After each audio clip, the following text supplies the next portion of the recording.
Hi guys, you're probably noticing I'm somewhere else. I'm in a hardware store with my friend, and I'm gonna read the final part of the one and only Ivan. So yesterday when I read it to you guys, or the first part, was all about how he's been watching this family of gorillas through a TV, but in reality, they're really just on the other side of where he's at, and so he's at the zoo. So this one is called Watching. Every day I watch them through my window, the way my visitors used to watch me. See how they chase, groom, see how they play, sleep, see how they live. They're graceful the way Stella was, moving just enough, only as much as they need. They stare at me, heads tilted, pointing and hooting, and I wonder, are they as fascinated by me as I am by them? So that's the last chapter I read previously. So I'm going to keep reading. She. Her hoots make my ears hurt. I admire her intact canines from afar. Her teeth. Her name is Kenyani. She is faster than I am. She's spry and probably smarter, although I am twice her size, and that too is important. She is terrifying and beautiful, like a painting that moves. So we start to see that Ivan is starting to develop feelings for that female gorilla named Kenyani. Door. Today the humans lead me to a door. On the other side, Kenyani and the others wait for me. I'm not ready for this. I'm not ready to be a silverback. I'm Ivan, just Ivan, only Ivan. I decide it's not a good day to socialize. I'll try again tomorrow. All night I lie awake wondering about Ruby. Has she already walked through a door like the one I'm facing? Was she as scared as I am? Scared the way she must have been that day she fell in the hole? I think of Ruby's endless curiosity and of the question she loved to ask. Have you ever danced with the tiger, Ivan? Will your fur turn blue? Why doesn't that little boy have a tail? If Ruby were here with me, she'd be asking, what's on the other side of the door, Ivan? Ruby would want to know, and she would have been through the door by now. Ready. Want to try again, Ivan? Maya asks. I think of Ruby, and I tell myself it's time. The door opens. Outside at last. This is like a poem, friends. Sky, grass, tree, ant, stick, bird, dirt, cloud, wind, flower, rock, rain. Mine, mine, mine. I sniff, approach, strut a bit, but the others don't welcome me. They have sharp teeth and loud voices. Did I do something wrong? Kenyani chases me. She throws a stick at me. She corners me. I know that she's testing me to see if I'm a true silverback, one who can protect her family. I cower and hide my eyes. Maya lets me back into my cage. I want you to pause the video in a second, and I want you to write the following in your Reader's Workshop notebooks. I think Ivan is feeling because pause the video now to write. If you're saying that maybe Ivan is feeling frustrated or maybe intimidated, like he's a little scared, you're right. He's feeling a little scared. This is all new to him, and he's never been with other gorillas, so it's a new situation for him. What it was like. I lie awake and try to remember what it was like being a gorilla. How did we move? How did we touch? How did we know who was boss? I try to think past the babies and the motorbikes and the popcorn and the short pants. I try to imagine Ivan as he might have been. Pretending. The juvenile male approaches. He's eyeing my food hungrily. I imagine a different Ivan, my father's son. I grumble and swat and swagger. I beat my chest till the whole world hears me. Kenyani watches, and so do the others. I move toward the young upstart, the young male gorilla, and he retreats. He goes back, almost as if he believes I'm the silverback I'm pretending to be. I'm making a nest on the ground. It isn't a true jungle nest. The leaves are inferior and the sticks are brittle. They snap when I weave them into place. The others watch, grunting their disapproval. Too small, too flimsy, an ugly thing to see. But when I climb into the leafy cradle, it's like floating on a treetop mist.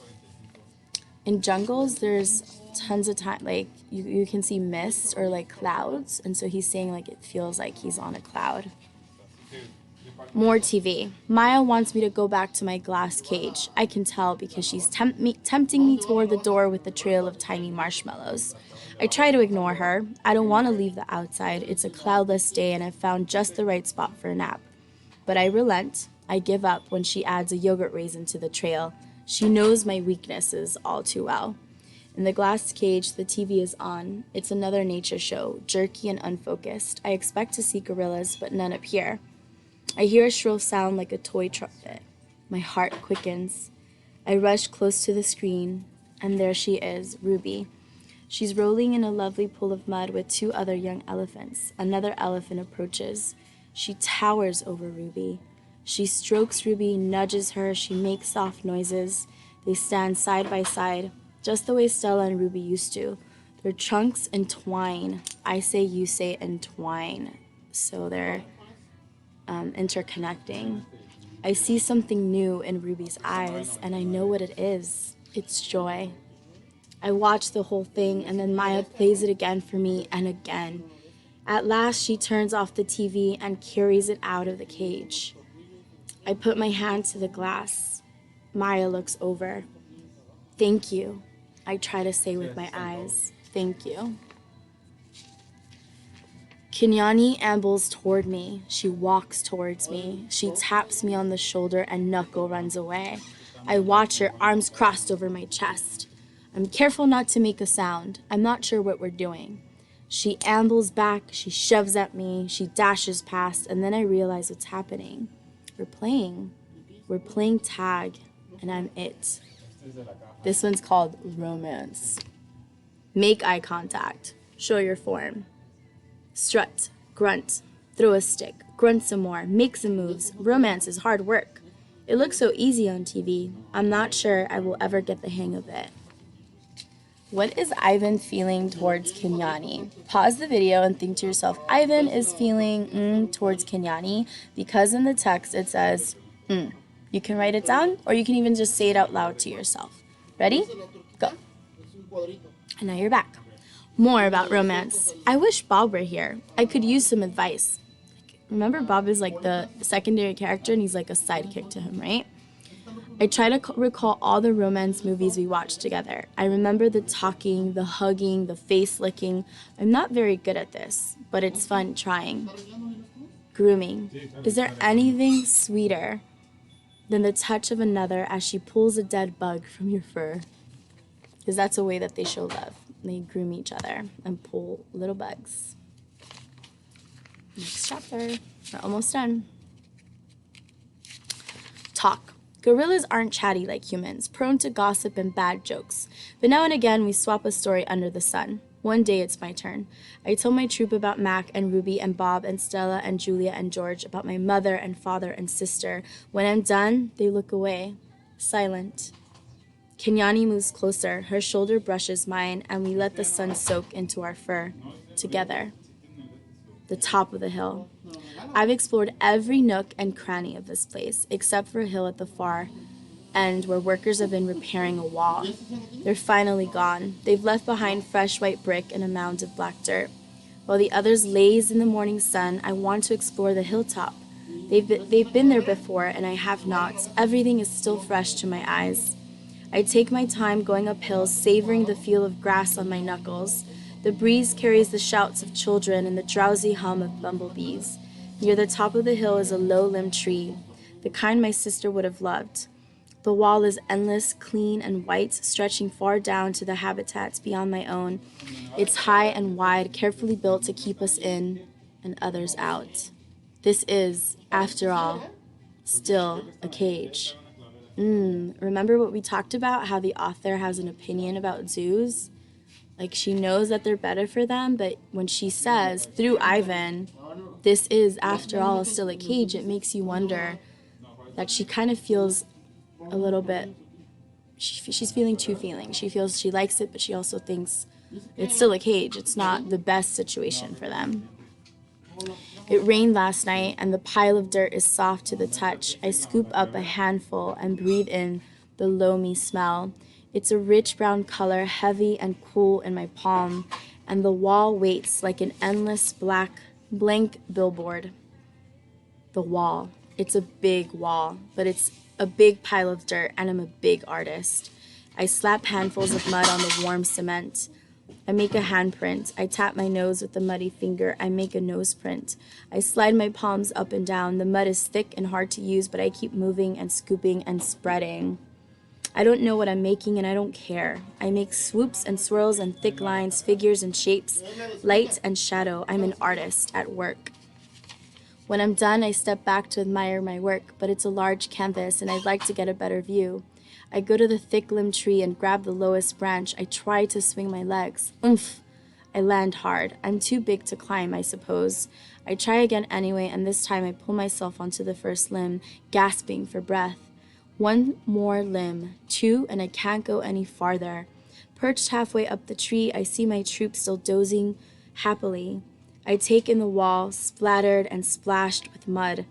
Not much color, but lots of movement. I like it. It feels dreamy and wild, like something Julia might have made. From my seat in the tree, I can see beyond the wall. I see giraffes and hippos. I see deer with legs like delicate twigs. I see a bear snoozing in a hollow log. I see elephants. Safe. She's far away, belly deep in tall grass with others by her side. Ruby. She's here, Stella, I whisper. Ruby's safe, just like I promised. I call to Ruby, but the wind tugs at my words, and I know she'll never hear me. Still, Ruby pauses for a second, her ears spread wide like tiny sails. Then, with a lumbering grace, she moves on through the grass. I love this picture because it shows how happy Ruby looks. Silverback. It's a cloudy evening, chill and drizzly. Dinner is on its way, but I don't care. At night we sleep in our den, but I'm always the last to head inside. I've been inside long enough. This time of day there aren't many visitors, just a few stragglers leaning on the wall that separates us. They point, they take a couple of photos, then head over to the nearby giraffes. One of the keepers is beckoning. Reluctantly, I turn to go. When somebody's reluctant, they don't want to do something. Out of the corner of my eye, I see someone running. I pause. It's a girl with dark hair lugging a backpack.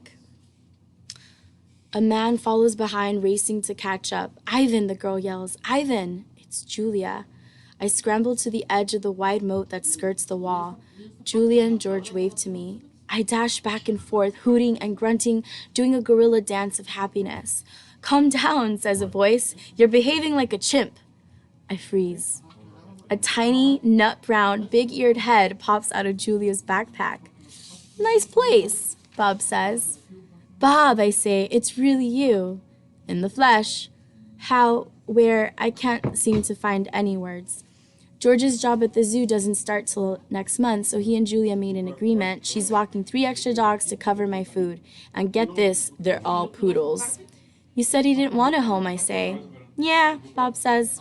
But Julia's mom likes my company, so I figure I'm doing everybody a favor. It's a win-win situation. Julia pushes Bob's head back inside her backpack. You're not supposed to be here, she reminds him.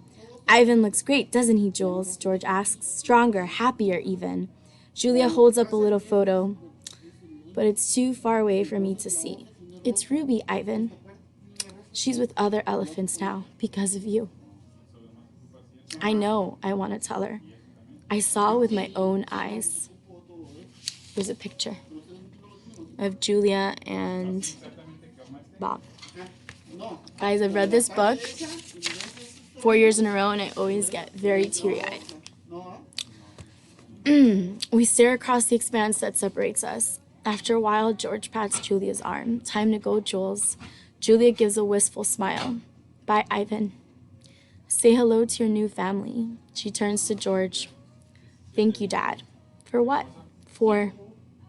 She gestures towards me, towards Ivan, towards me. For this. They turn to leave. The lamps that light the zoo pathways blink on, blanketing the world with yellow light. I can just make out Bob's little head sticking out of Julia's backpack. You are the one and only Ivan, he calls.